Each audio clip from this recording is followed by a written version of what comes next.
Friends, welcome to Prasanna Sitthe channel. ఈరోజైతే బాలామృతం పిండితోటి బూరెలు ఎలా చేయాలో చూద్దాం. ముందుగా అయితే ఎంత కావాలో అంత పిండిని చూసుకొని కొద్దిగా నీళ్ళు పోసుకుంటూ కలుపుకుంటూ కొంచెం ముద్దలాగా చేసుకోవాలి. చపాతీ పిండిలాగా కొంచెం మెత్తగా ఉండేటట్లు చేసుకోవాలి. ఇలా ముద్ద చేసుకొని రౌండ్గా కొద్దిగా పిండి తీసుకొని ముద్దలు చేసుకోవాలి.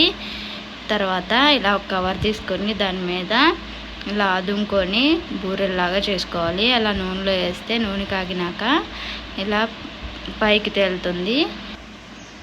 సో ఇలాగా పొంగుతాయి.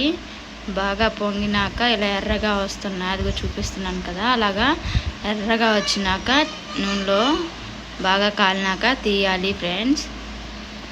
సో చూసారు కదా ఎలా ఉన్నాయో. ఇదిగోండి ఫ్రెండ్స్, అది చూడండి, ఒక బూర తుంచి చూపిస్తాను మీకు. చాలా అంటే చాలా మెత్తగా వస్తాయి.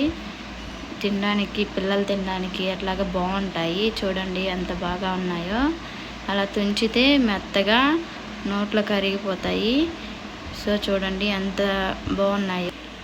ఈ వీడియో నచ్చితే సబ్స్క్రైబ్ చేసుకోండి, లైక్ చేయండి ప్లీజ్ ఫ్రెండ్స్. బాయ్.